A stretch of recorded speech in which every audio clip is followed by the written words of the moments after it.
नमस्कार व्यूअर्स, मैं हूं अमीश देवगन। रात के 9 बज चुके हैं और आप देख रहे हैं सर्वश्रेष्ठ prime time debate show CNBC आवाज पे टक्कर। बिहार के मुख्यमंत्री दिल्ली दौरे पर हैं। यहां उन्होंने कांग्रेस अध्यक्ष मल्लिकार्जुन खड़गे, राहुल गांधी और सलमान खुर्शीद जैसे कांग्रेस के दिग्गज नेताओं के साथ मुलाकात की। विपक्षी दलों की एकता को लेकर हुई इस बैठक को राहुल गांधी ने ऐतिहासिक बता डाला। तो दूसरी ओर प्रधानमंत्री मोदी ने लालू राज में रेलवे के भ्रष्टाचार पर जोरदार वार किया, हमला किया और राजस्थान कांग्रेस में पर चुटकी भी ले डाली। लेकिन बड़ा सवाल आज सीएनबीसी आवाज के टक्कर में यह है कि क्या नीतीश कुमार विपक्ष को, ऑपोजिशन को एकत्रित, एकजुट करने में कामयाब हो पाएंगे। आज इसी पर होगी जोरदार टक्कर। सीएनबीसी आवाज के बुधवार एडिशन में विपक्ष के हसीन सपने क्या 2024 में होंगे पूरे? आज सीएनबीसी आवाज की टक्कर व्यूअर्स इसी विषय पर।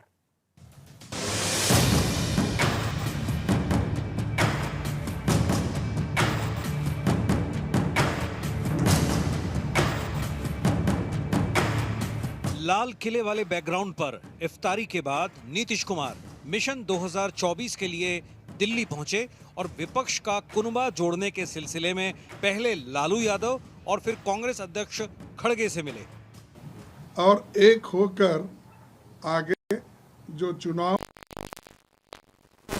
में एकजुट दिखाकर लड़ना।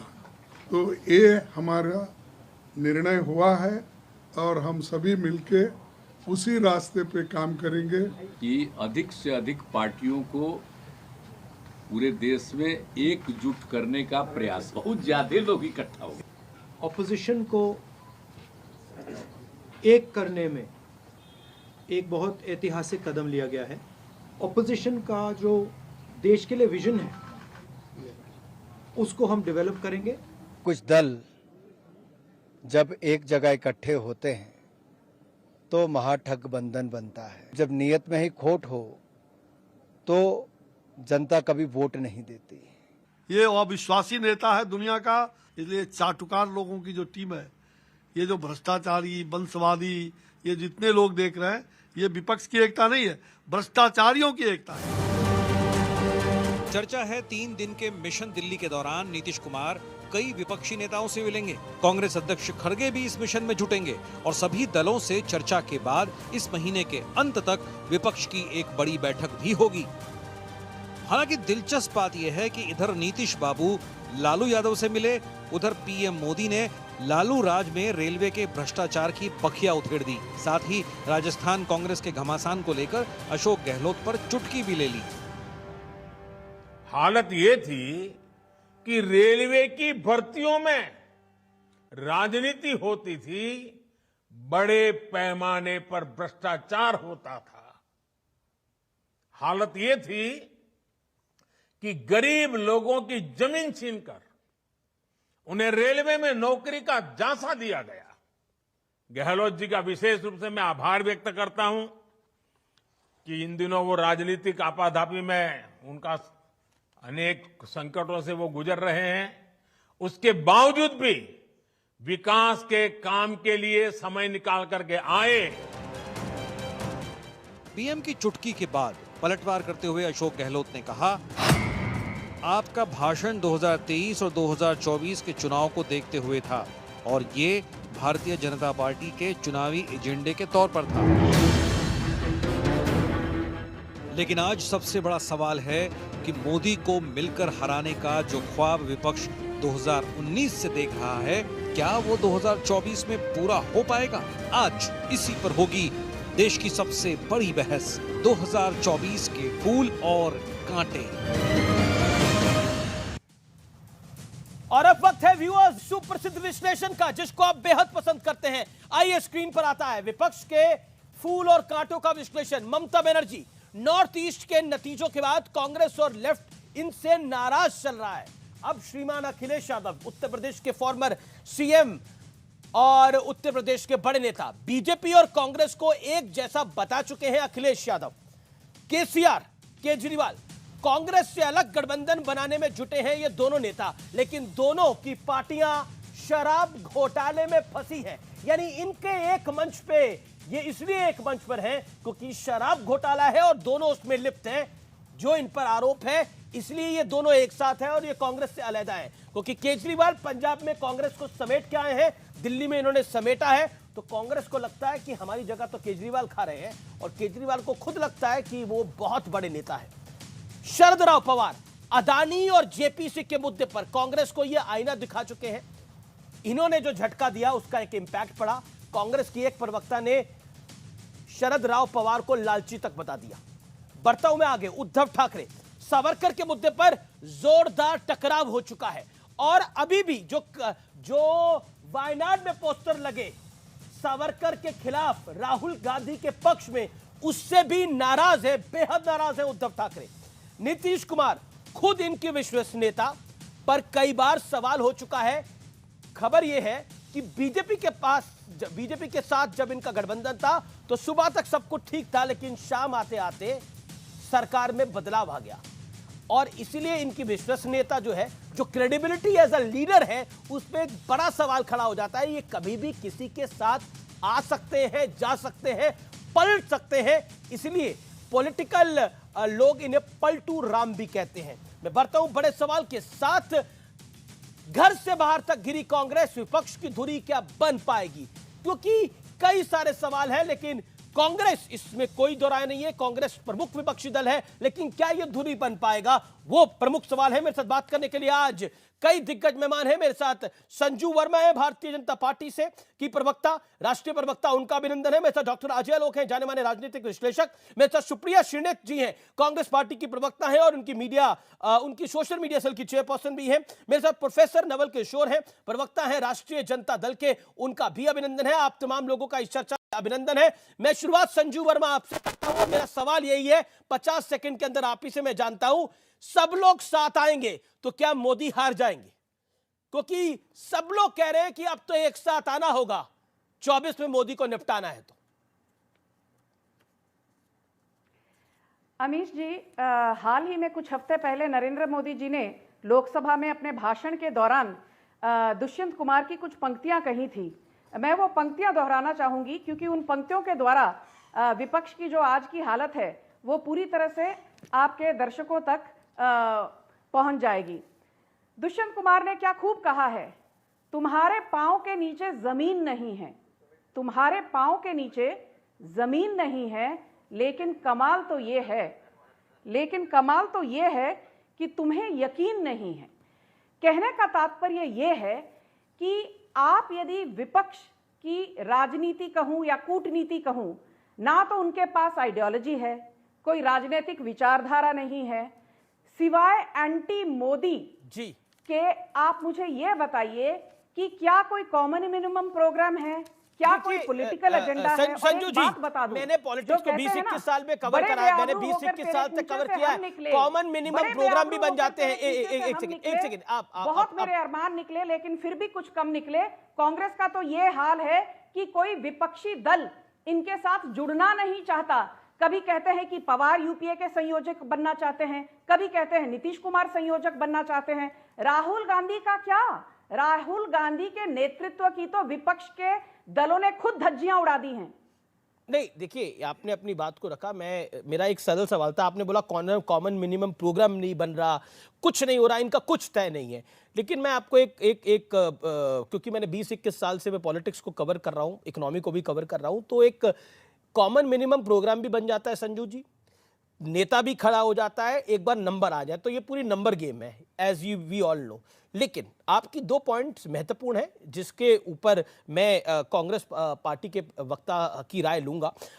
सुप्रिया जी, आप मेरे साथ हैं। आज मैंने अभी कुछ देर पहले अमित मालवीय का ट्वीट देखा, 2 घंटे पहले। उन्होंने एक फोटो ट्वीट करी और नीतीश कुमार के लिए लिखा, और ना जाने किस किस के सामने झुकना पड़ेगा नीतीश बाबू आपको। क्या आपको लगता है कि सब लोग साथ आएंगे तो मोदी हार जाएंगे? आप सबको मेरा नमस्कार। माफी चाहूंगी थोड़ा देरी से जुड़ पाई। मुझे लगता है दुष्यंत कुमार के साथ नाइंसाफी होगी अगर उनकी आधी ही पोएम सुनाई जाए, आधी कविता सुनाई जाए। तुम्हारे पांव के नीचे कोई जमीन नहीं, कमाल है कि फिर भी तुम्हें यकीन नहीं। मैं बेपनाह अंधेरों को सुबह कैसे कहूं, मैं इन नजारों का अंधा तमाशबीन नहीं। तेरी जुबान है झूठी जमहूरियत की तरह, तू एक जलील सी गाली से बेहतरीन नहीं। और बहुत लंबी कविता है, तो दुष्यंत कुमार के साथ अन्याय मत करिए, पूरी कविता पढ़िए, क्योंकि आपके अंधेरों को सहर और सुबह नहीं कहा जा सकता, और यही समूचा विपक्ष कह रहा है। आपने एक कविता के बाद आपने मुझसे इस फोटो पर सवाल पूछा जो दिखाई जा रही है। मुझे लगता है आपका एक नेशनल न्यूज नेटवर्क है, आप एक नेशनल न्यूज एंकर हैं।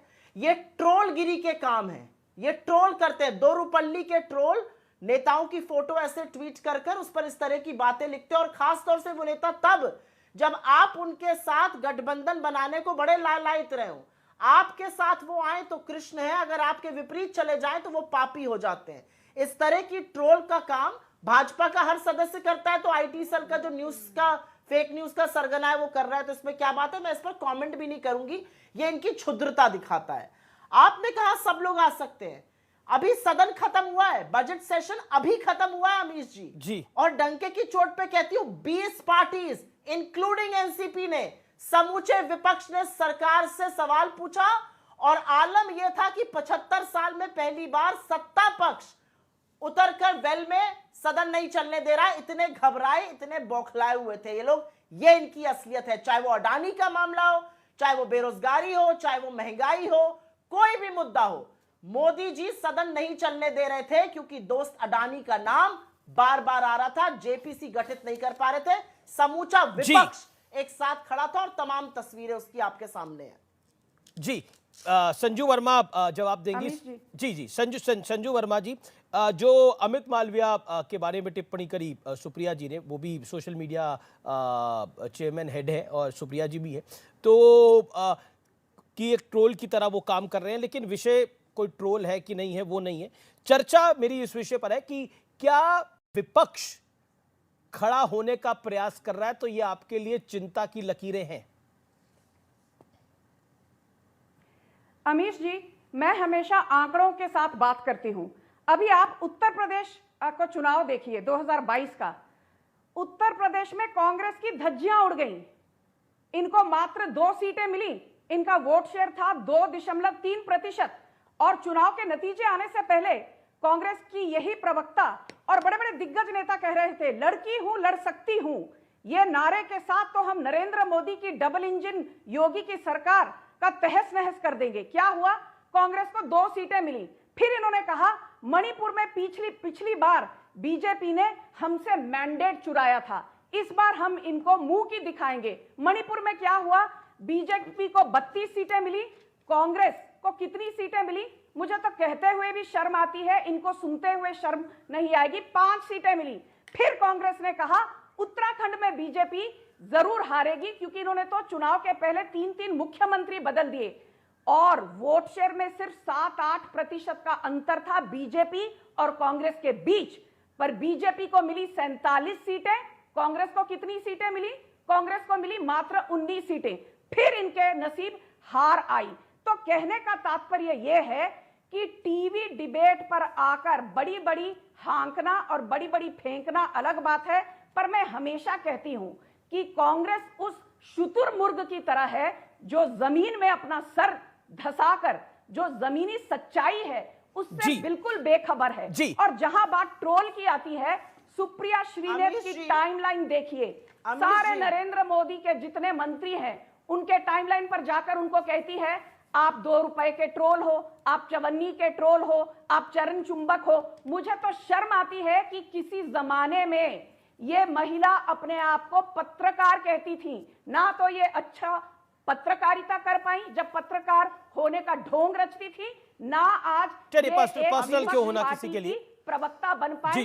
2 रुपए की ट्रोल बनकर रह गई है सुप्रिया श्रीनेत। ये इनकी असलियत है, ये इनका दुर्भाग्य है, ये इनकी। चलिए, उन्होंने आपके नेता को ट्रोल बोला, आपने उनको ट्रोल बोल दिया। मामले को यहीं खत्म करिए, मेरा निवेदन है। जी okay madam. Sonia Gandhi out on bail, P Chidambaram out on bail. अरे पूरी की पूरी पार्टी आउट ऑन बेल है। ठीक है, आपको शर्म नहीं आती है? आप भ्रष्टाचार पर एक सेकंड संजू जी, मेरा निवेदन स्वीकार करना पड़ेगा आपको। आपने अपनी बात को रखा, में झांक कर देखिए। अडानी पर तो सुप्रीम कोर्ट ने कमेटी का गठन किया। संजू जी लगातार बोल रही हैं आप। ठीक है संजू जी, आपका ऑडियो को आपने अपनी बात को रख लिया, आपने संजू वर्मा जी निवेदन को स्वीकार करिए, आपने अपनी बात को रख लिया। ओके सुप्रिया सुनेत, पॉइंट ये कि आप फैक्चुअल डिटेल में नहीं रहना चाहती, यानी इलेक्शन दर इलेक्शन कांग्रेस पार्टी हारी है। गुजरात में एक बहुत बड़ी हार आपने देखी, उसके बाद आपने नॉर्थ ईस्ट में हार देखी, हिमाचल में जरूर आपको 0.9% वाली एक जीत मिली, लेकिन क्या आपको लगता नहीं है कि सपा और बसपा का गठबंधन बना था, लग रहा था यूपी के अंदर मोदी की बहुत बड़ी हार हो जाएगी, लेकिन रिजल्ट क्या आया? शायद ग्राउंड पर जो आप बंद कमरे में अर्थमेटिक बनाते हैं वो ग्राउंड पे काम नहीं करता। जब भी डिबेट में, और मैं आशा करती हूं क्योंकि मैंने सारी अभद्रता शांति से सुनी, इनके अंदर भी कलेजा होगा सुनने का। जब भी डिबेट में कोई बदतमीजी करे, कोई अभद्रता करे, कोई आपको गलीच जर्नलिस्ट बुलाए, और आपके मैसेजेस हैं मेरे पास गिड़गिड़ाते हुए कि मुझे अपने शो में क्यों नहीं बुलाती महिला आप हैं, खराब जर्नलिस्ट थी क्यों, सारा दिन 24 घंटे मोदी सरकार पर लांछन लगाने के अलावा संजू आप कर लीजिए, बीजेपी संजू आप अपनी टाइम पे बोले, संजू वर्मा आप अपनी टाइम पे बोले या अपनी टाइम पे बोले, मेरा निवेदन है। ओके सुप्रिया आप अपनी बात को करिए, पर्सनल ना हो तो बेहतर है, बोलिए। आप उनका फेडर डाउन करिए, जितना वो पर्सनल हुई थी उतना मैं हो नहीं सकती हूं, क्योंकि मैं इतनी गलीच हूं नहीं जितनी ये है, पहली बात। दूसरी बात मैं सिर्फ बोलूंगी, आप गिड़गिड़ाती थी मेरे शो पर आने के लिए, अगर मैं इतनी खराब जर्नलिस्ट थी काहे गिड़गिड़ाती थी? आपके स्क्रीनशॉट्स निकाल के दिखाना शुरू करूं क्या लोगों को? ये अलग बात है कि बीजेपी ने आपको शो में बुलाने से मना कर दिया था, पता नहीं उस समय किसको आपसे चिढ़ थी। दो सवाल मैं आपके सामने रखती हूं और फिर आप बोल दीजिएगा। आज देश के सामने मुद्दा क्या है? आज देश के सामने मुद्दा है बेरोजगारी, आज देश के सामने मुद्दा है महंगाई, आज देश के सामने मुद्दा है कि अडानी के इतने बड़े महाघोटाले पर प्रधानमंत्री चुप क्यों है? प्रधानमंत्री भ्रष्टाचार पर किस मुंह से बोलते हैं? आपके खेमे में हेमंत बिस्व शर्मा से लेकर नारायण राणे, शुभेंदु अधिकारी सब लोग शामिल हैं, येदियुरप्पा शामिल हैं। आपके मिनिस्टर का लड़का 40 लाख रुपए घूस लेते हुए पकड़ा गया, ईडी क्यों नहीं पहुंची? आपने अभी बहुत बड़ा घोटाला वहां पर हुआ था कर्नाटक में, और कोऑपरेटिव का 2000 करोड़ का आपने कहा था हम सीबीआई की जांच कराएंगे, क्यों नहीं करा रही है? जब सारे बंदों ने आपकी लिस्ट देखी, 40% से ज्यादा टिकट आपने सब एमएलए और एमपीज के लड़के को दिया है। आप क्या बात किस अपने राहुल गांधी की बात करिए, नेशनल हेराल्ड स्कैम में आउट ऑन बेल, इस देश का फॉरेन अफेयर्स एक करके संजू मैं आपको मौका दे दूंगा। आपका पूरा ये कैसे बेहूदी औरत को ले आते हैं भाई? पर बाहर है। आप अगर ये बदतमीजी करना चाहते हैं अमीश तो आप कराइए, you can do the show, put her fader down Amish Devgan. नहीं देखिए आपने भी बोला, एक सेकंड संजू आप अपनी टाइम पे बोले। देखिए Sanju Verma hold on. Okay Supriya पहले अपनी 20 सेकंड बात को समाप्त कर ले, उसके बाद संजू वर्मा मैं आपके ऊपर आता हूं। आपको मैं मौका दूंगा, आपको भी उतना ही मौका दूंगा जितना उनको दूंगा, लेकिन मेरे साथ 2 मेहमान और हैं। ओके सुप्रिया सुने, 20 second sharp, make your point. ये इतनी बौखलाई हुई क्यों है औरत भाई? इसको बोलने का मौका मिलेगा ना, क्यों बौखला रही है, क्यों घबरा जाती है, क्यों लपक के बीच में बोलने पड़ती? पता है इतने बड़े वाले शोज का टाइम नहीं मिलता, आज मिल गया। मैं एक ही बात आपसे पूछती हूं, इस देश का सुप्रीम कोर्ट सरकार को आईना दिखाता है और कहता है ये बंद लिफाफों से सरकारें चलानी बंद करिए। इस देश का सुप्रीम कोर्ट सरकार को आईना दिखाकर कहता है अगर सरकार नपुंसक ना हो तो हेट स्पीच ना बोली जाए। इस देश का फॉरेन अफेयर्स मिनिस्टर कहता है हम छोटी अर्थव्यवस्था है, बड़ी अर्थव्यवस्था से कैसे लड़ेंगे? और अरुणाचल हमारा नाम बदलता है, अरुणाचल में आके चीन हमारा नाम बदलता है। ये लोग, इन लोगों की हैसियत है बात करने की, ढंग की एक बात नहीं कर पाते। लेकिन सुप्रिया पॉइंट ये है, सुप्रिया पॉइंट जी संजू वर्मा शार्प 30 सेकंड आपके। दिवालियापन के लोग हैं ये। ओके शार्प 30 सेकंड आपके, शार्प 30 सेकंड। अमीश जी अभी इस अभद्र महिला को कहिए चुप हो जाएं, इस अभद्र महिला को कहिए चुप हो जाएं। चुप रहो, पागल बनती ये गौरवपल्ली की ट्रोल की तरह बिहेव करती है सारा दिन, सारे मंत्रियों के टाइमलाइन पर जाकर फोन से जो खाना लेके आई पढ़ो। अब सुप्रिया जी मेरा निवेदन स्वीकार करें, 30 सेकंड दीजिए। सबको पता है सुप्रिया जी संजू वर्मा मैं आपको 30 सेकंड दे रहा हूं, संजू वर्मा मैं आपको 30 सेकंड दे रहा हूं। सुप्रिया जी मेरा निवेदन से देखिए don't put me in a fix, लेकिन मेरा निवेदन है दोनों अपनी अपनी टर्न पे बोले। सुप्रिया जी आपने अपनी बोला, संजू वर्मा आपके 30 सेकंड है, sharp make your point and no personal remarks. Thank you Amish ji, मैं अभी तथ्यों के साथ बात करूंगी, क्योंकि अडानी मामले को लेकर जी जी बोलिए। बहुत गलत नैरेटिव चल रहा है। मैं अडानी की प्रवक्ता नहीं हूं, पर दूध का दूध और पानी का पानी आज आपके शो पर होना चाहिए। अडानी की कमोडिटी ट्रेडिंग कंपनी को लाइसेंस पहले कब मिला था? 1988 में, जब राजीव गांधी प्रधानमंत्री थे। अडानी एंटरप्राइजेस को लाइसेंस कब मिला था? जो अडानी एंटरप्राइजेस है वो इनकी फ्लैगशिप कंपनी है अडानी ग्रुप की। 1993 में, जब पीवी नरसिम्हा राव प्रधानमंत्री थे। और एक बात, अडानी की आज 7 पब्लिक लिस्टेड कंपनी हैं, जिनमें से सिर्फ 2 उनका तब उद्घाटन गठन हुआ जब बीजेपी शासित राज्यों में बीजेपी की सरकारें थी। तो आप कहना क्या चाह रहे हैं? ऑडियो क्यों डाउन है? अडानी का गठन तब हुआ। आपका ऑडियो खुला हुआ है? डाउन है अमीश मेरा ऑडियो खुला हुआ है आपका, सुप्रिया। तो आप मुझे 2 मिनटों में दिखाइए ना, क्यों इनको बोलने दे रहे हैं आप? एक्सपोजर, जब ये बीच में आप उनको भी मैंने आपको भी सिंगल विंडो में ले लिया था मैंने। लेकिन देखिए मुझे क्या करना है, मुझे इसका कोई ज्ञान ना दे। मेरा निवेदन है कि मैं सबको मौका दे रहा हूं। मेरे साथ 2 मेहमान हो रहे हैं जो शालीनता से वेट कर रहे हैं, Naval Kishore, professor Naval Kishore and doctor Ajay Alok. Professor Naval Kishore, do you think ये जो आज प्रधानमंत्री ने भ्रष्टाचार की बात करी, और भ्रष्टाचार की जैसे ही बात करते हैं दूसरे खेमे में खलबली मच जाती है। भारतीय जनता पार्टी कहती है लालू यादव क्या ईमानदारी की बात करेंगे? क्या कांग्रेस पार्टी ईमानदारी की बात करेगी? ये तो भ्रष्टाचार में लिप्त है, ऊपर से लेकर नीचे तक जेल गए हुए हैं भ्रष्टाचार के मामले में। देखिए, ये पूरा मोदी जी का जो शासनकाल है, जब से आए हैं वो तो यही दोहरा रहे हैं कि मेरे अलावा इस देश में कोई ईमानदार नहीं है, मेरे दल के अलावा कोई ईमानदार नहीं है, और देश का जो जितना बड़ा बेईमान आदमी हो हमारे दल में आते ही वो ईमानदार हो जाएगा। ये तो उनके चाल चरित्र और चेहरे हैं, इस पे हमें कुछ नहीं करना है। देखिए, मैं सीधा बात आपको एक महत्वपूर्ण बात कहना चाहता हूं जिस पर आपने डिबेट कराया है। मैं किसी पर तीखा टिप्पणी करने से अच्छा है कि जो मुद्दा है उस पर बात करके अपनी बात खत्म करता हूं। पहली बात तो ये है कि इस देश में ऐसी एक परिस्थिति बन रही है जिसमें सारे विपक्षी दल इस देश के एक एक करके इस बात पे कन्विंस हो गए हैं कि इस सरकार को जाना चाहिए।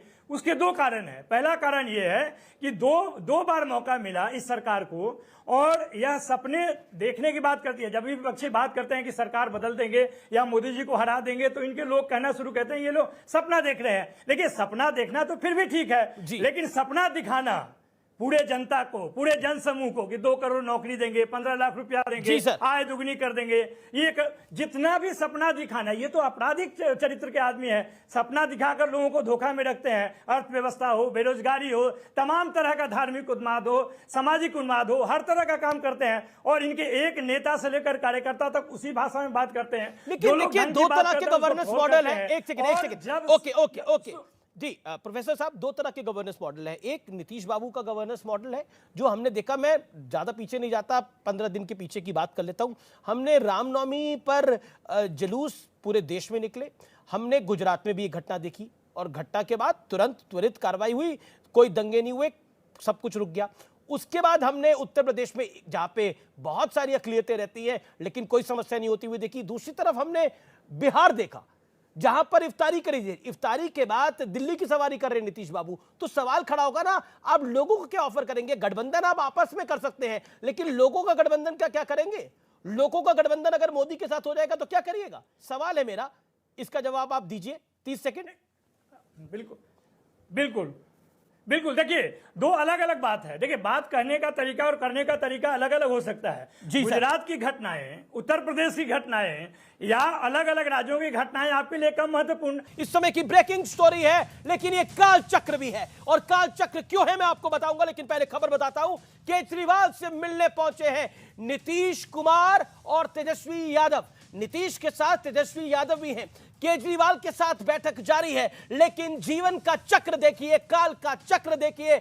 यही अरविंद केजरीवाल। व्यूअर्स ये खबर को ध्यान से नोट करिए, रिकॉर्ड का बटन ऑन करिए और ताल ठोक के शेयर करिए, क्योंकि अब मैं जो बोलने वाला हूं वो काल चक्र है। अब मैं जो बोलने वाला हूं वो जीवन चक्र है। जीवन चक्र कैसे है? याद करिए साल 2012, याद करिए साल 2011। यही अरविंद केजरीवाल कहते थे लालू यादव सबसे बड़े भ्रष्टाचारी हैं, और शरद राव पवार के बारे में भी यही कहते थे, और कांग्रेस के बारे में भी यही कहते थे। लेकिन यही अरविंद केजरीवाल आज काल का चक्र है कि नीतीश कुमार के साथ साथ तेजस्वी यादव के साथ भी मुलाकात कर रहे हैं, और लालू यादव के साथ भी ये मुलाकात करते रहते हैं। ये है काल का चक्र। और मेरे साथ डॉक्टर अजय आलोक है। डॉक्टर अजय आलोक, अब तो केजरीवाल से भी मिलने पहुंच गए हैं। आप मुझे बताइए कि अब तो सब साथ आ रहे हैं। बीजेपी एक लाइन बोलती है, नरेंद्र मोदी कहते हैं इनका गठबंधन आपस में है, मेरा गठबंधन भारतीयों के साथ है, यानी देश की जनता के साथ है। क्या आपको लगता नहीं ये ओवर कॉन्फिडेंस है बीजेपी का? नहीं ओवर कॉन्फिडेंस। और माफी, मैं आपके पास बहुत लेट आ रहा हूं। हर एक की कोई बात नहीं अमीर जी, राजनीतिक दलों की इच्छा जाना ज्यादा जरूरी होता है बनिस्बत की विश्लेषक की। मेरा कहना है कि सब दलों को अधिकार है अपने अपने हिसाब से अपनी अपनी बातों को जनता पे रखने का। जनता का अपना अधिकार है कि किस दल की बातों को कितना ग्रहण करती है। अब वो हम लोग देख ही रहे हैं पिछले 9 वर्षों में किस दलों की बातों को जनता ग्रहण कर रही है। बहरहाल चर्चा का वो विषय नहीं है। चर्चा का विषय आज ये है, जो मैं चूंकि बिहार से हूं और चूंकि बिहार की राजनीति में इंटरेस्ट भी रखता हूं, तो आज तो मैं पहले नवल जी को बधाई देता हूं कि जो काम लालू जी 6 महीने पहले नहीं कर सके, आज तेजस्वी ने कर दिखाया। 6 महीने पहले भी नीतीश कुमार आए थे मिलने, सोनिया गांधी जी से मिले थे, राहुल गांधी जी से मिले थे, लेकिन फोटो ऑप नहीं हो पाया था, प्रेस कॉन्फ्रेंस नहीं हो पाई थी। 6 महीने साथ में रह के कम से कम तेजस्वी के कारण आज फोटो ऑप और प्रेस कॉन्फ्रेंस हो गई ना, तो नीतीश जी के जीवन में एक ऊर्जा आई होगी। इसके लिए तेजस्वी को उनको बधाई देना चाहिए। और दूसरी बात, ये नया क्या हुआ है जो राहुल गांधी इसको ऐतिहासिक बोल रहे हैं? सुप्रिया जी जरा बताइए। 6 महीने से आप बिहार सरकार में नहीं है, 6 महीने से गठबंधन नहीं है क्या कांग्रेस, आरजेडी और नीतीश कुमार का? तो नया क्या हुआ? ये नया खिलाड़ी कौन गया वहां पे जो जिसकी इतनी जश्न मनाई जा रही है? जानते हैं जश्न क्यों मनाया जा रहा है? क्योंकि कांग्रेस नीतीश कुमार को मिलने को तैयार नहीं थी। जितना सोनिया जी को आप समझते हैं, मैं समझता हूं, देश के राजनीतिज्ञ समझते हैं। वो जानते हैं कि सोनिया गांधी सबसे ज्यादा विश्वास करती हैं इस पृथ्वी पर, तो वो शरद पवार पे और नीतीश कुमार पे। तो 6 महीने में कम से कम तेजस्वी के कारण ये बदलाव आया कि कम से कम आज मिल बैठ के लोग बात कर लिए। 20 आदमी बैठ के गठबंधन की बात कर रहे हैं। ऐसा गठबंधन की चर्चा आपने देखी होगी, मैंने तो नहीं देखी है कि 20 आदमी मिलकर गठबंधन की बात करें। ये लोग तो पहले ही से गठबंधन में है। दिक्कत क्या है? ये एक लॉजिकल अब है कि कांग्रेस सेकंड फिडल बनने को तैयार हो गई है। लालू जी 4 सीट देंगे, 2009 की तरह कांग्रेस तैयार हो जाएगी, तो चुनाव लड़ेंगे साथ में। ठीक है, तो वो सिनेरियो क्या होगा नहीं होगा वो तो दिसंबर जनवरी की बात होगी। लेकिन चलिए, ये कुछ नया नहीं हुआ है। नया तब होता है जब कोई आउटर प्लेयर बाहर से आता खेलने के लिए। वो भी ऐसा दिख नहीं रहा है, इसलिए मुझे इसमें कुछ अभी नया होते हुए नहीं दिख रहा है। जी ओके। सुप्रिया, आप अपनी बात को रखिए, जो क्योंकि आप ही को संबोधित करते हुए डॉक्टर आलोक ने सवाल पूछा। और आज प्रधानमंत्री मोदी ने जब एक वास्तविकता का जिक्र किया, राजस्थान कांग्रेस में जो क्राइसिस चल रहा है उसका, तो गहलोत जी बहुत नाराज हो गए। उन्होंने बोला ये पॉलिटिकल एजेंडा चला रहे हैं। क्यों सुप्रिया जी?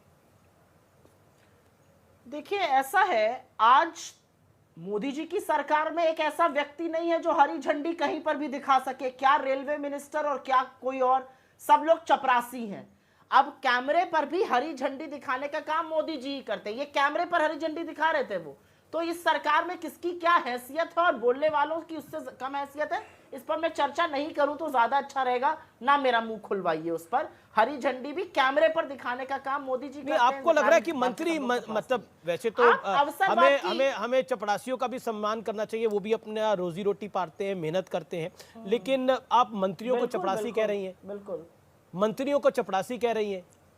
हाँ कह रही हूँ, हाँ कह रही हूँ। आपको आपत्ति है क्या? नहीं आपत्ति, मेरी जबान है, मैं जो बोलूं। नहीं देखिए, एक दौर तो था इस देश में कैबिनेट के निर्णय फाड़े जाते थे। नहीं तो फिर जब कैबिनेट के निर्णय, सुप्रिया जी, जब कैबिनेट के निर्णय, बीच में मत बोलिए। मैं बीच में नहीं बोल रहा, सवाल पूछ रहा हूँ। आपने चपरासी बोला तो मेरा काउंटर सवाल है। आपने मंत्रियों को, नहीं मैं बिल्कुल आप ही को मौका दे रहा हूँ सुप्रिया जी। लेकिन आप क्यों दिक्कत हो रही है? मेरे को दिक्कत, मेरा सवाल है मैडम। नहीं दिक्कत नहीं है, सवाल है। सवाल से आपको दिक्कत मुझे तो नहीं लगता होगी। सवाल से तो आपको दिक्कत नहीं होगी। मैडम मेरा बड़ा हम्बल सवाल है। आप कह रहे हैं कि आज के दौर में मंत्री चपरासी हैं, लेकिन जिस दौर में प्रधानमंत्री और उनके मंत्रियों के ऑर्डिनेंस को फाड़ दिया जाता था, उस दौर में क्या थे वो लोग? उनको क्या संज्ञा देंगी आप?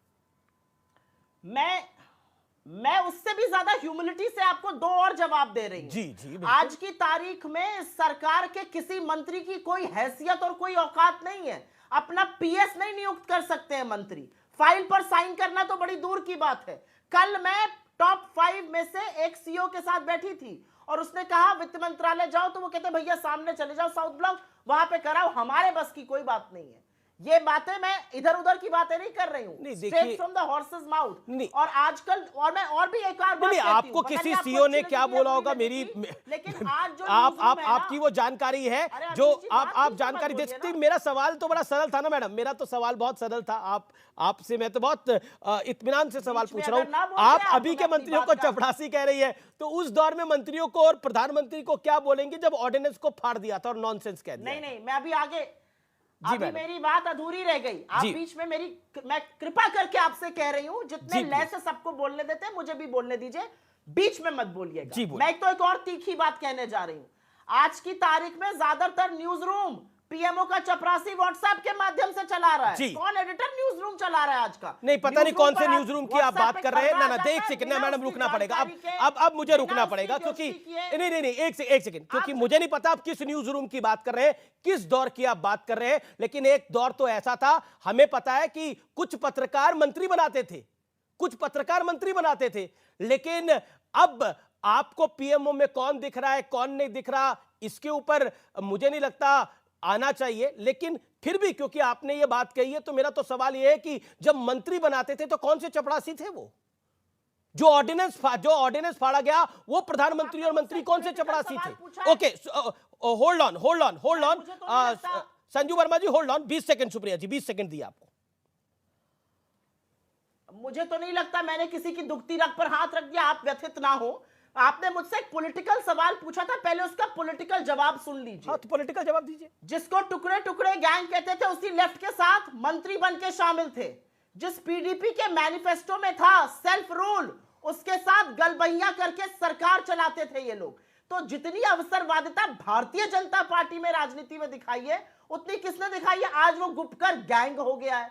दिक्कत की बात यह है कि जो इनको व्यथित और विकृत करता है वो है समूचा लोकतंत्र। संजू वर्मा कुछ कहना चाह रही है। जी, जी, एक साथ खड़ी हो जाती है और कहती हैं कि जेपीसी होनी चाहिए। जी। तो वो जेपीसी क्यों नहीं बनाते लेकिन हैं? शरद राव पवार उसमें लोकतंत्र में जितनी जगह आपकी है उतनी विपक्ष की भी है। जी एक सेकंड, उसका जवाब डॉक्टर दिलवाइएगा अजय लोग, आप मुझे।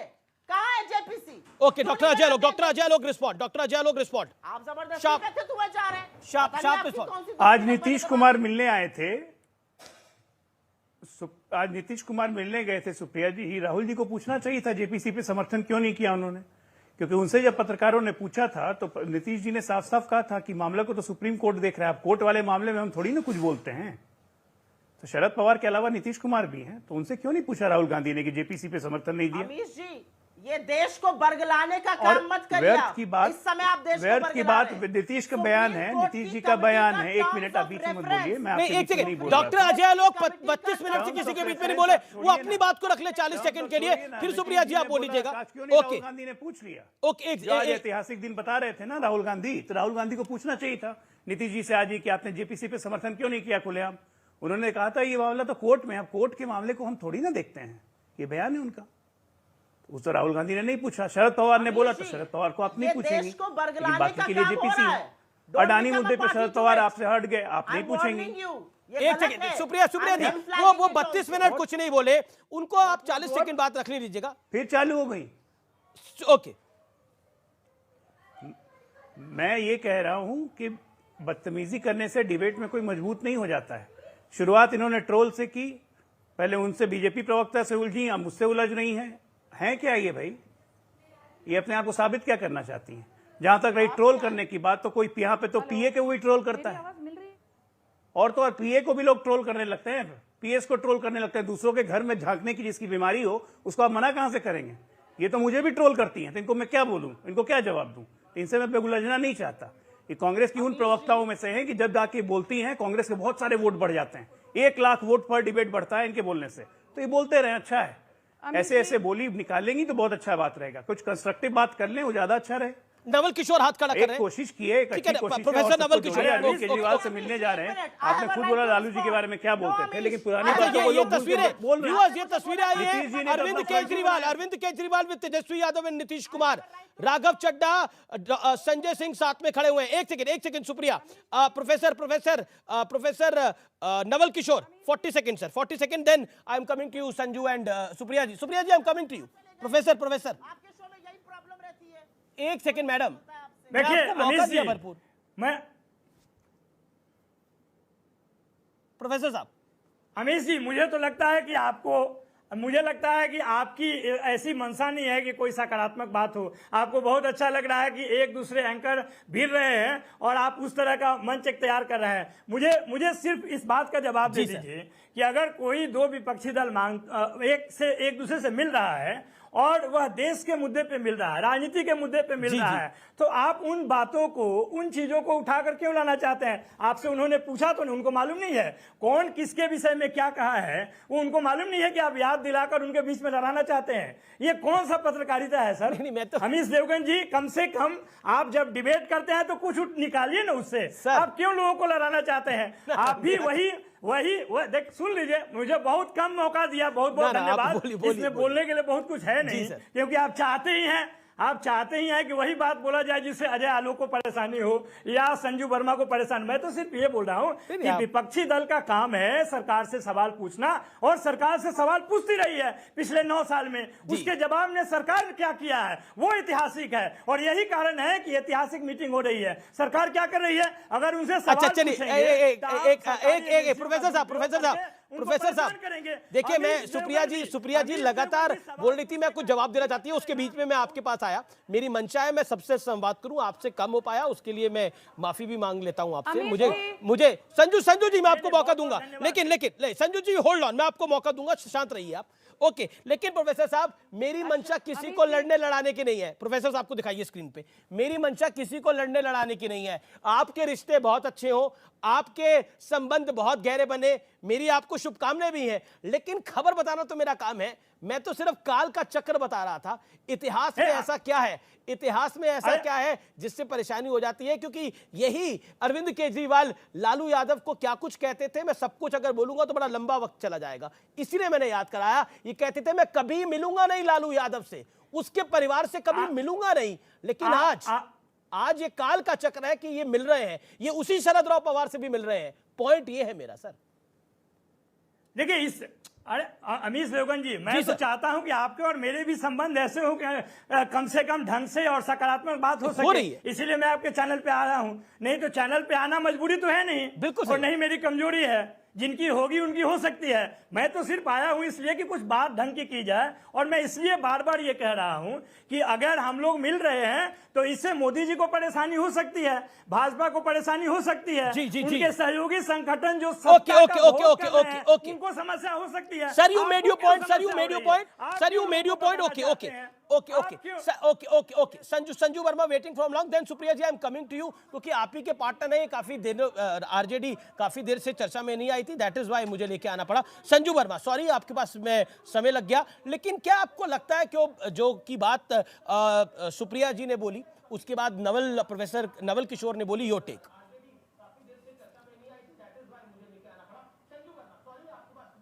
बोलिए संजू जी।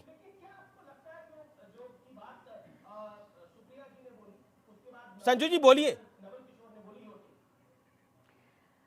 अमीश जी, पहली बात तो ये कह दूं कि बार बार यहां पर बैठकर जो जेपीसी की दुहाई लगती है, 1987 में बोफोर्स की जेपीसी लगी थी, फिर 1989 में 1992 के आसपास हर्षद मेहता स्कैम को लेकर जेपीसी लगी थी, 2001 में जेपीसी लगी थी केतन पारेख स्कैम को लेकर, 2011 में कोल स्कैम को लेकर जेपीसी लगी थी। आज तक 5 बार जेपीसी का गठन हुआ है, पर किसी भी जेपीसी कमिटी ने कोई भी फैसला नहीं दिया जिससे कि जो आरोपी हैं उनको खींचकर यहां लाया जाए और सजा मिले। हम सबको पता है कि ओटावियो कोटरोची जेपीसी के गठन के बावजूद भारत से भाग खड़े हुए और कांग्रेस हाथ मलती रह गई। यहां पर जो कांग्रेस की प्रवक्ता बैठकर बीजेपी को भाषण दे रही थी, राजस्थान की बात करते हैं, आप लोग बैठकर कहते हैं कि मोदी सरकार के चलते लॉ एंड ऑर्डर की धज्जियां उड़ गई हैं। आप लोगों को शर्म नहीं आती? राजस्थान में आपके मंत्री के बेटे दीपक मीना पर बलात्कार का आरोप नहीं, बलात्कार का की वो सजा काट रहे हैं, कॉन्विक्ट हैं, पर आज तक कांग्रेस के किसी प्रवक्ता के मुंह से मैंने दीपक मीना को कंडेम करते हुए नहीं सुना। और एक बात याद दिला दूं, मेरा एक महिला होते हुए मेरे रोंगटे खड़े हो जाते हैं। जनवरी 2022 में एक 14 साल की लड़की का अलवर में सामूहिक बलात्कार हुआ था। प्रियंका वड्रा उस वक्त रणथंभौर में छुट्टियां मना रही थी। अलवर और रणथंभौर के बीच में कितना रास्ता है? 200 किलोमीटर भी नहीं। रणथंभौर में क्यों, रणथंभौर छोड़कर, अपनी छुट्टियां छोड़कर जी प्रियंका वाड्रा अलवर क्यों नहीं पहुंची? तीसरी और सबसे बड़ी बात, कांग्रेस के प्रवक्ता जब सुप्रीम कोर्ट का सहारा लेते हैं तो मुझे ये लेकिन कांग्रेस की प्रवक्ता कह रही है जून 2022 में नरेंद्र मोदी को क्लीन चिट देते हुए जी कांग्रेस की प्रवक्ता का रुख करता हूं मैं। 2002 के गुजरात के दंगों में नरेंद्र मोदी का कोई हाथ नहीं था। There was no. Sanju ji, अब आपने अपनी बात को बोला, कोई आपराधिक षड्यंत्र नरेंद्र मोदी ने नहीं रचा। संजू जी, आपने अपनी बात को बोला। कांग्रेस ने, इनके जयराम रमेश, इनके अजय माकन और इनके जितने भी चरण चुंबक हैं, जंतर मंतर पर सुप्रीम कोर्ट के फैसले के खिलाफ और टीस्टा सेटलवाड़ के समर्थन में झंडे गाड़ रहे थे। आप जो कि टीस्टा सेटलवाड़ पर तालियां बजाते हो, आप अडानी को 60,000 करोड़ का कॉन्ट्रैक्ट राजस्थान में देते हो, 40,000 करोड़ का कॉन्ट्रैक्ट सुप्रिया कह रही है कि जी और फिर यहाँ पर दोगला। एक सेकेंड, अब आपने अपनी बात को रख लिया। ओके, ऑडियो डाउन करना पड़ेगा मुझे। मैं देखिए, मेरा निवेदन है कि जो टाइम लिमिट हो उसको फॉलो करें। ओके सुप्रिया जी, जवाब। जितना उनको बोलने का मौका दिया बिना टोक टाक किए उतना मुझे भी दीजिएगा। ये आशा और विश्वास है मुझे आप पर कि आप इतना अपना धर्म निभा पाएंगे। मैं दो ही बातें बोलना चाहती हूँ, ज्यादा बोलने की जरूरत नहीं है। 75 साल में पहली बार विपक्ष तो छोड़ दीजिए, सत्ता पक्ष उतर के आ जाता है वेल में कि सदन ना चल पाए। 75 साल में पहली बार विपक्ष की सबसे मजबूत आवाज को आप रिवर्स इंजीनियरिंग के प्रोसेस से मैच फिक्सिंग कर निरस्त करते हैं उनकी सदस्यता लोकसभा से, क्योंकि वो अडानी पर ना बोल पाए। दूध का दूध और पानी का पानी कर दीजिए, कुछ छुपाने को नहीं तो बनाइए एक ना जेपीसी से भाग क्यों रहे हैं? और सुप्रीम कोर्ट की कमेटी के पीछे छुपना, बरगलाना देश को बंद करिए। सुप्रीम कोर्ट की कमेटी का टर्म्स ऑफ रेफरेंस है रिव्यू ऑफ रेगुलेटरी फ्रेमवर्क। वो ये नहीं बता पाएंगे कि 20,000 करोड़ बेनामी किसके हैं, 38 शेल कंपनीज किसकी हैं। वो ये नहीं बताएंगे 82 गुना स्टॉक ओवर वैल्यूएशन कैसे हुआ। वो ये नहीं बताएंगे कि हीरे का जो डीआरआई इन्वेस्टिगेशन चल रहा है अडानी के खिलाफ, उसका क्या हो रहा है। SEBI, RBI, IRDA, ED, CBI चुप क्यों बैठी हैं? ये विपक्षियों क्या जाएंगी या अडानी क्या नहीं जाएंगी?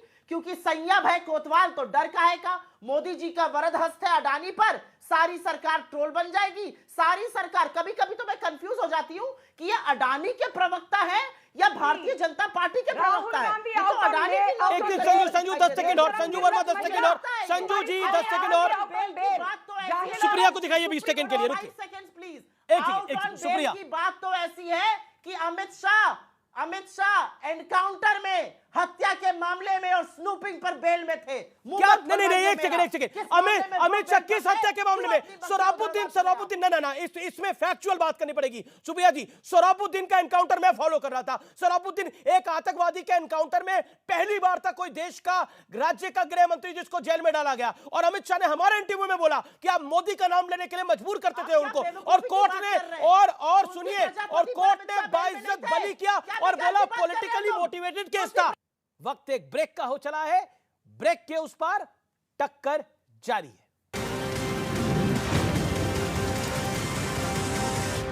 वेलकम बैक व्यूअर्स, आप देख रहे हैं सीएनबीसी आवाज पे टक्कर। आपने एक चपरासी वाली बात बोली थी। एक second Supriya ji, hold on up. Okay Supriya ji, चरण चुंबक आप कर रहे हैं। नहीं, चरण चुंबक नहीं, फैक्ट बता रहा हूं मैं। चरण चुंबक वो होती है जिसमें फैक्ट नहीं बताया जाता। एक सेकंड, मैं फैक्ट बता रहा हूं आपको। ये शब्द बोलने आप बोलिए। सिंगल विंडो दिखाकर, सिंगल विंडो नहीं, पॉइंट पर बोल रहा हूं मैं। ये फैक्ट है कि कोर्ट ने महिला की बहुत बातें सुनी। मेरी कोर्ट ने एक सेकंड सुप्रिया जी, कोर्ट ने एक second, Sanju Verma hold on. Supriya ji, court ने अमित शाह के मामले में क्या जजमेंट दी वो पढ़ लीजिए, आपके लिए बेहतर होगा। इसलिए मेरा निवेदन है। संजू वर्मा, जनता ने तहस नहस कर दिया 2019 में, तुम्हारे पप्पू को जनता तहस नहस कर देगी 2024 में। पप्पू, आप ये शब्द ना बोले ना सुप्रिया। ओके संजू वर्मा, ये शब्द ना बोले, क्यों बोल रहे हैं पप्पू? के मंत्रियों को चपरासी कहती है तो सुप्रिया श्रीनेत को आईना दिखाने की जरूरत है। जो एक मशहूर कहावत है ना, ताउम्र गालिब मैं ये भूल करता रहा, धूल चेहरे पर थी और मैं आईना साफ करता रहा। सुप्रिया श्रीनेत, अपने चेहरे पर लगी धूल और गंदगी को हटाइए, आईना देखिए, आपको बदसूरती मिलेगी और सुप्रिया को हारी हुई पार्टी मिलेगी मेरा जिसका आवाज कोई बंद करके वजूद कितना नहीं हीरो है। बनते हो? राजनीतिक शर्म तौर आनी पर चाहिए तुम्हें। 2024 आपकी आवाज खुली हुई है सुप्रिया जी, नहीं ये सब सुनाई दे रहा है, शर्म आनी चाहिए। आप जैसे प्रवक्ता होंगे तो जितनी बार आप टीवी पर आओगे शर्म आनी कांग्रेस चाहिए पार्टी आपको। 1000 वोट हारेगी। गलत आप कर रहे हैं ये जो आप कर रहे हैं ना, सिंगल विंडो पर ज्ञान दे रहे हैं और हीरो बन रहे हैं, ये बंद कर दीजिए। अगर इतनी हिम्मत है तो जो मैंने कहा है डबल विंडो पर मेरे साथ बात करिए। सिंगल विंडो को अपनी काट के ज्ञान देते हैं, उसके बाद इस औरत को बिठाकर ज्ञान दे रहे हैं। क्या तमाशा कर रहे हैं आप? मैंने जो कहा एक सुप्रिया चलिए टू विंडो में बात कर लेते हैं। आप मुझे बताइए अमित शाह के केस पे, अमित शाह के, सुप्रिया जी अभी आप एक सेकंड, अभी आप 3 विंडो पे हैं, अभी आप 2 विंडो पे हैं। देखिए आप टेलीविजन में काम कर चुकी है तो विंडो का ज्ञान आपको होगा, लेकिन एक सेकंड आप बार बार बोल रही हैं कि मेरे को एक सेकंड मैडम सुनना पड़ेगा। सिंगल विंडो काट एक सेकंड, सिंगल विंडो नहीं मैडम, आप फैक्चुअल एक सेकंड आप फैक्चुअल बात लेके आइए। आप मुझे बताइए कोर्ट का निर्णय क्या था? Okay Supriya, let's debate on fact. Supriya ji let's debate on fact पे बात करते हैं। कोर्ट का निर्णय क्या था अमित शाह के सोहराबुद्दीन केस में, जिस केस का आपने जिक्र किया? Let's come on that. क्या था कोर्ट का निर्णय? अमीश देवगन, नो अमीश सोहराबुद्दीन शेख कौन था? सबसे पहले तो मैं इस पूरे देश के सामने ये कहना चाहती हूं कि मैं ये गेम समझती हूं। अगर आप एंकर हैं और हर बार आपके शो में मैंने सिंगल विंडो काटकर ज्ञान देते हैं अपनी तेज आवाज से, आप भी सिंगल विंडो में रही है। Single window is not topic of debate Supriya. चाहते हैं आप डबल विंडो पे करिए। डबल विंडो में बोल रही है आप लगातार पिछले 3 मिनट से, लेकिन आपसे मैं सवाल पूछ रहा हूं सोहराबुद्दीन कौन था? सोहराबुद्दीन कौन था? कौन था? मैं तो आराम से पूछ रहा हूं कौन था सोहराबुद्दीन? परेशान क्यों हो जाते हैं? अमीश देवगन एक मिनट। अमीश देवगन, आप अमित शाह से डरते होंगे, मैं रत्ती भर नहीं डरती हूं। अमित शाह को इस देश के कोर्ट ने तड़ी पार घोषित किया था। पता नहीं आप लोगों को क्यों डरने और डराने की बात लगती है। मुझे तो लगता नहीं आप लोगों को क्यों डरने और डराने की बात लगती है। Okay you made your point now. Okay you made your point. Sanju Verma last 10 second, Sanju Verma last 10 second. लेकिन पता नहीं डरने और डराने की बात क्यों कांग्रेस पार्टी की वक्ता कर रही है। जी बोलिए अमीश जी। जी बोलिए 10 सेकंड। अमीश जी बोलिए 10 सेकंड बोलिए मैडम आप।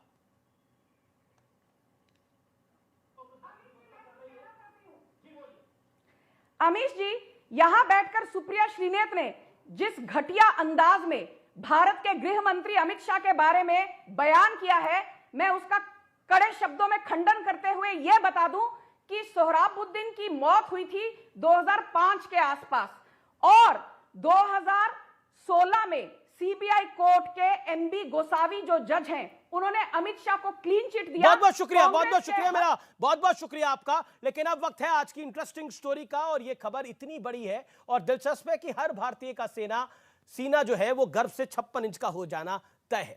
मशहूर सिंगर मीका सिंह ने एक वीडियो ट्वीट किया। इसमें वो क्या कह रहे हैं, सबसे पहले आप वो सुनिए। प्राउड मोमेंट की बात है कि right now I am in Qatar Doha, और हमारे इंडियन मनी, इंडियन करेंसी में यू कैन शॉप। जो भी आपको शॉपिंग करनी है आप इंडियन करेंसी दे सकते हैं और शॉपिंग कर सकते हैं। So thanks to Modi ji, salute to you. Because of you ये पूरा हिंदुस्तानी पैसा पूरे वर्ल्ड में चलेगा, कतर में तो चल रहा है। जय हिंद। हालांकि मीका सिंह के ये शब्द कुछ लोगों के सीने पर सांप की तरह लौट रहे होंगे, लेकिन सत्य और तथ्य यह है कि भारत के उभरते हुए और भारत की ओंकार अब पूरी दुनिया सुन रही है।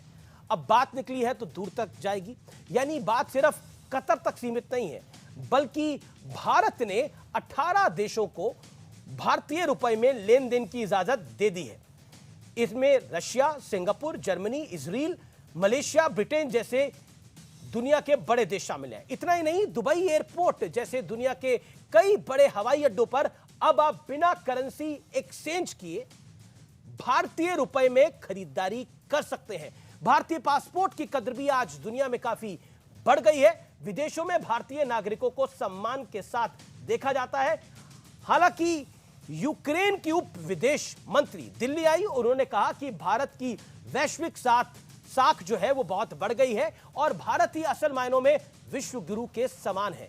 भारत के रिच कल्चर हेरिटेज का लोहा दुनिया खूब अब मान रही है ऑस्कर में फिल्म RRR के गाने नाटू नाटू को अवार्ड मिला। ये सबने देखा, लेकिन अब दुनिया भारतीय धुनों पर जमकर थिरक भी रही है। भारतीय संगीत दूरियां कम कर रहा है। फिलहाल CNBC आवाज के टक्कर के बुधवार एडिशन में, वेडनेसडे एडिशन में इतना ही।